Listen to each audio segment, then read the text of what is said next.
حر بن یزید ایک شخص تھا. حر بن یزید ایک مختصر سا لشکر لے کے اس نے امام حسین کو ایک جگہ پہ روکا، پھر دوسری جگہ پہ روکا، پھر لا کر تیسری جگہ پہ روکا. تو امام حسین نے فرمایا جگہ کون سی ہے؟ کہا حضور کرب و بلا. فرمایا بس یہی خیمے لگا یہی. حضرت سیدہ زینب نے پوچھا امام حسین سے کہ سارے زمانے نے روکا ہے، ٹھیک ہے آپ حق پہ ہیں، یہ بھی سب نے کہا آپ حق پہ ہیں، پر روکا بھی سب نے، آپ روکے کیوں نہیں؟ ابن کثیر اور ابن اسیر لکھتے ہیں امام حسین رو پڑے، کہنے لگے بہن میں رک جاتا پر میں نے رات کو نانا مصطفیٰ کو خواب میں دیکھا. تو حضور نے فرمایا حسین اگر آج یہ رواج پڑ گیا نا یزید جیسے لوگوں کا تو قیامت تک پڑا رہے گا. پھر لوگ کہیں گے کوئی نکلا نہیں تھا تو ہمیں بھی نکلنا. پھر لوگ ظالموں کے سامنے گردنیں جھکانے کے عادی ہو جائیں. میں کہتا رہتا ہوں، کہہ رہا ہوں، کربلا کی جنگ کفر اسلام کی جنگ نہیں، کفر اسلام کی جنگ نہیں کربلا کی. کیونکہ یزید تو بڑا پکا نمازی تھا، خطبہ دیتا تھا. وہ تو جب امام حسین رضی اللہ تعالیٰ عنہ نے کربلا کے میدان میں جمعے کا دن تھا تو یزید کے سامنے کو بات کرنی شروع کی، عمر بن سعد کے سامنے. تو عمر بن سعد کہنے لگا حسین زیادہ باتیں نہ کر، ہمارا جمعہ لیٹ ہو رہا ہے، جنگ کے لیے تیار ہو فٹافٹ آ. اہل بیت نبوت کو قتل کریں گے اور قتل کے بعد پھر نماز پڑھیں گے اور پھر کہیں گے اللہم صلی علی محمد وعلی آل محمد، اسی نماز میں پھر درود بھی پڑھیں گے. یہ کیسا مرتبہ ہے، کیسا انداز ہے، دوستی قاتل سے بھی مقتول سے یارانہ بھی.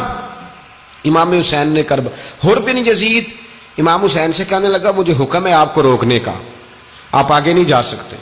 امام صاحب نے فرمایا وجہ زمین اللہ کی ہے. اس نے کہا آپ بیعت نہیں کر رہے، یزید کی حالات آپ کے حق میں درست نہیں ہیں، آپ نہیں جائیں گے. امام روک گئے. ظہر کی نماز کا وقت ہوا تو حضرت علی اکبر امام حسین کے بڑے صاحبزادے انہوں نے اذان ظہر پڑھی تو حر بن یزید کے لشکر نے امام حسین کے پیچھے نماز ادا کی. کہا بھئی تم مقابلے میں آئے ہو نماز پیچھے پڑھتے ہو؟ کہا حضور مقابلہ تو تلواروں سے کر رہے ہیں پر ہمارا دل تو مانتا ہے نا کہ مصطفیٰ کا نواسہ بڑی شان والا ہے. حر بن یزید نے 3 نمازیں لشکر سمیت امام حسین کے پیچھے پڑھی ہیں، 3 نمازیں، ظہر اثر اور مغرب. پھر امام حسین کے سامنے شرائط پیش کی کہ آپ کو یہاں گھیر لیا گیا ہے، یہاں آپ بیعت کریں گے، یہاں جنگ کریں گے، 2 ہی باتیں. امام حسین نے فرمایا نہیں بھائی بیعت تو میں نہیں کرتا، اس کے علاوہ تم جو کہتے ہو میں کرنے کو تیار ہوں. اس نے خط لکھا عبید اللہ ابن زیاد کو، ایک بندہ دوڑایا پیچھے کوفے، چند میل پہ کوفہ تھا. کہا وہ نہیں مان رہے، کیا کرنا ہے؟ تو حسین ابن علی ہے، میں زیادہ دیر انہیں روک بھی نہیں سکتا. انہوں نے پیغام دیا حر بن یزید کو کہ کرنا کچھ بھی نہیں، ان کا پانی بند کر دو، بلیک میل کرو، کھانا پانی نہیں ملے گا، چھوٹے چھوٹے بچے ہیں خود ہی مان جائیں گے. حضرت امام علی مقام کے بارے میں حر کے پاس جب یہ پیغام آیا تو حر کہنے لگا میری طبیعت نہیں مانتی حسین پر پانی بند کروں، دل نہیں مانتا. جب یہ لفظ کہے نا دوبارہ تو پھر عبید اللہ ابن زیاد نے عمر بن سعد کو 10,000 آدمی دے کے بھیجا. کہا حر بن یزید لچک دکھا رہا ہے حسین کے حق میں. 3 دن تک پانی بند رہا. 9 محرم کو عمر بن سعد نے اور لوگ بلائے. شمر ایک بڑا سخت آدمی تھا، سنگ دل بدبخت، جس نے حضرت علی اصغر کے گلے پر تیر مارا تھا، وہ اور لشکر لے کے آیا.